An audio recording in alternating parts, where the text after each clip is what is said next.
Aujourd'hui, je suis en compagnie de Latifa Ibn Ziated. Je suis vraiment contente de la rencontrer. Il y a un super documentaire qui passe très bientôt, le 7 mars, dans la case infrarouge, qui a été réalisé par Jarmila Bouskova, Latifa, une femme dans la République. Donc le 7 mars, obligation de regarder ce documentaire extrêmement touchant, qui a été très très bien fait.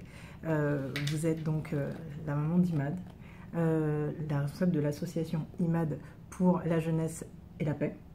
Et dans ce documentaire, il y a des moments extrêmement touchants. Les citer tous un à un, c'est impossible, mais je me rends compte que vous avez donc visité à peu près 9000 élèves. À travers toutes ces rencontres et ces nourritures, qu'est-ce que vous avez pu découvrir? Et surtout, est-ce que ça a changé en l'espace de 4 ans la vision que vous pouviez avoir sur la jeunesse française parce que vous les avez rencontrés? Ça a dû vous changer, vous nourrir? Ça m'a changé et ça m'a permis d'abord de voir cette jeunesse, certains en souffrance, beaucoup de souffrance. Ça m'a permis de voir aussi qu'il y a moins en moins d'espoir, moins en moins de rêves. Et des fois, ça m'inquiète. Oui. Pourquoi cette jeunesse? Oui, est un peu désabusée, un peu éteinte. Ben oui, parce que quand on est jeune, on a l'âge de 14 ans, 15 ans, on est en plein âge de faire des bêtises, de faire rire, d'être bête, s'amuser, inconscient, de rêver, de oui, plein de choses. Et quand on entendait « j'ai pas de rêve, madame mais pourquoi vous rêvez pas, jeune homme ou jeune fille? Pas parce que je peux pas rêver quelque chose que je peux pas l'avoir. » Il y a une lucidité qui est un petit peu noire. Voilà. Et ça, mais je dis, mais pourquoi vous fermez les portes comme ça? Vous ne devez pas fermer vos portes. Vous leur dites qu'ils ont la chance d'être en France. Alors je dis, vous avez vraiment de la chance d'être en France. Il faut être fier d'être français. Mais vous ne pouvez pas dire, je ne peux pas rêver que je ne peux pas voir. Est-ce que tu as essayé? Oui, tout à fait. L'idée d'avoir la chance aujourd'hui d'être en France quand on voit les événements récents, que ce soit l'affaire Théo ou des événements qui vont peut-être arriver au mois d'avril avec peut-être un premier tour avec Marine Le Pen, cette jeunesse-là a du mal à ouvrir les yeux. Comment vous pouvez lire cette décadence un petit peu, ou ces désespoirs à travers ces événements nationaux très forts? Par exemple, l'affaire Théo, les banlieues qui s'embrasent, cette incompréhension. Parce que je pense que c'est à nous, chaque citoyen qui peut apporter la joie.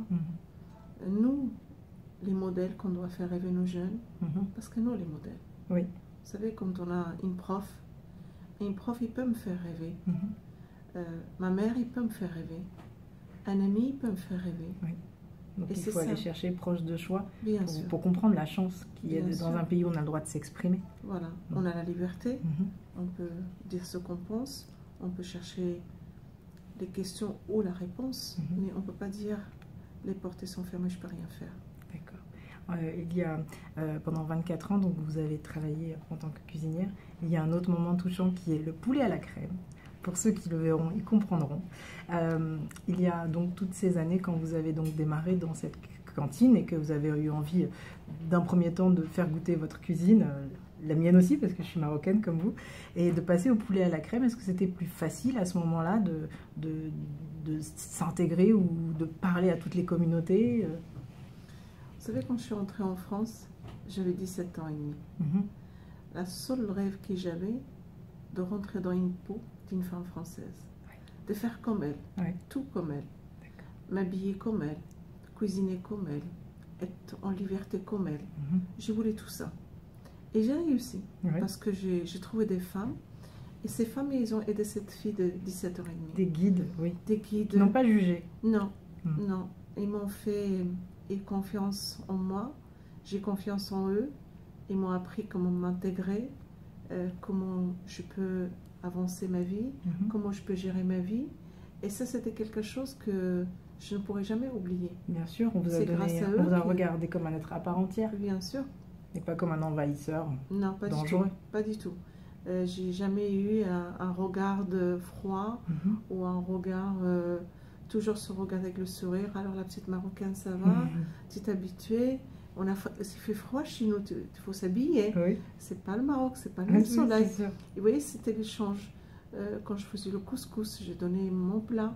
Et quand cette dame ou mon ami qui me faisait le pot-au-feu, me dit voilà, je te prends le pot-au-feu, mais il n'y a pas de semoule. Oui, d'accord. C'est un échange. C'est un échange de cuisine, de richesse, d'apprécier. De vie en commun.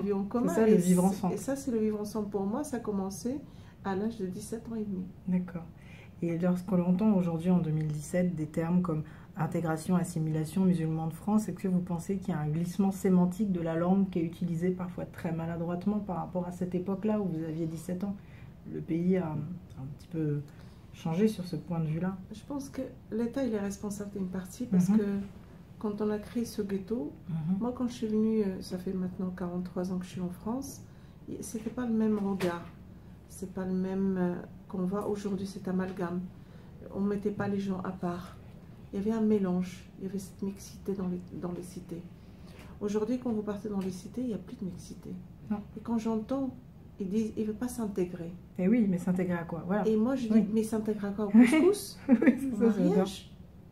Quelle idée. Bien sûr. Pour s'intégrer, il faut mettre avec quelqu'un d'autre. Les mélanger. Les mélanger. Moi, comment je me suis intégrée? Grâce à ce mélange. Oui, sinon, je ne pourrais pas m'intégrer.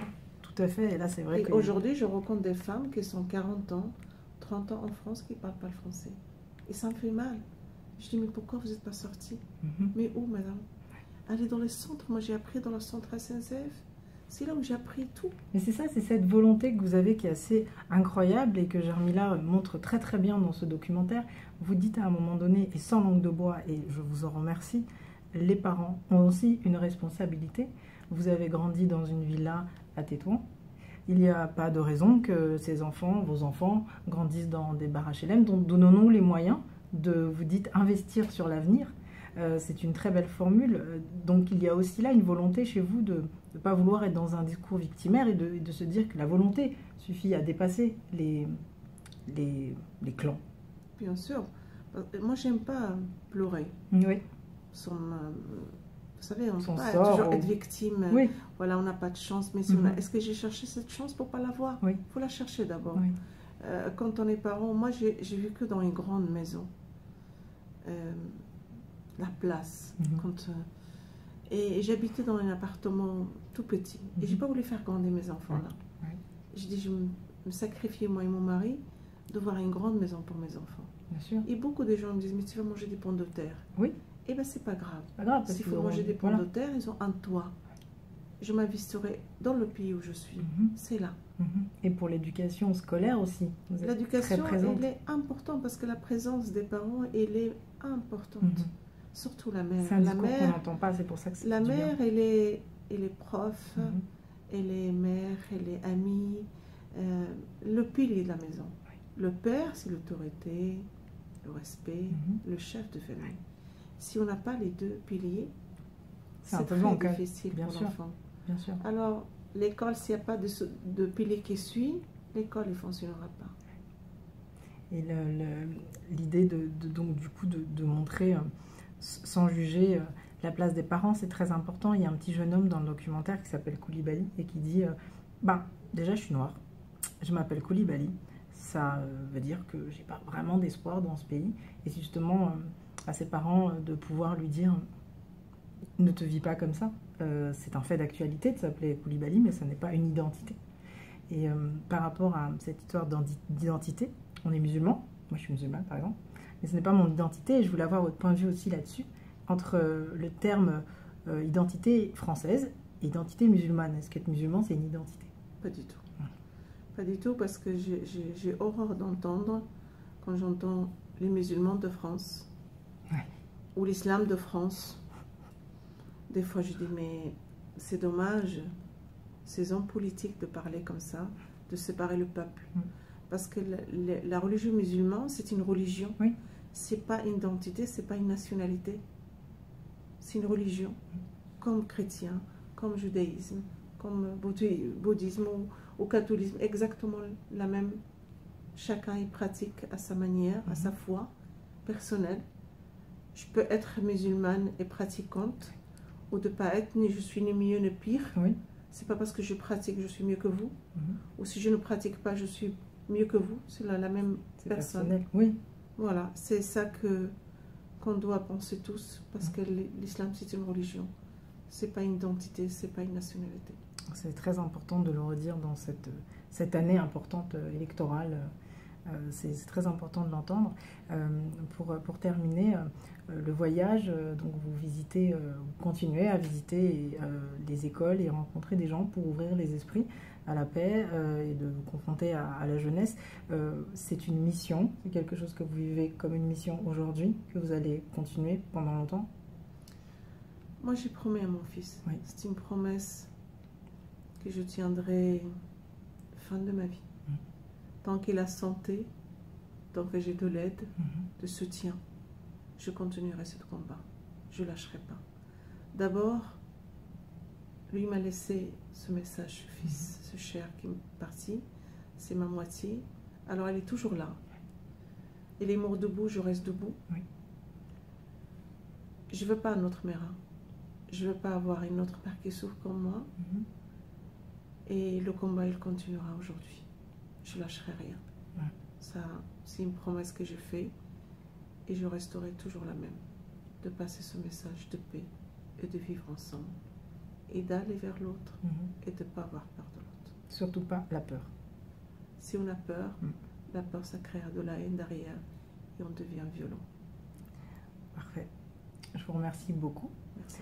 Ne loupez pas le 7 mars, 22h50. C'est un peu tard, mais finalement, pour un documentaire qualitatif, ça l'est pas.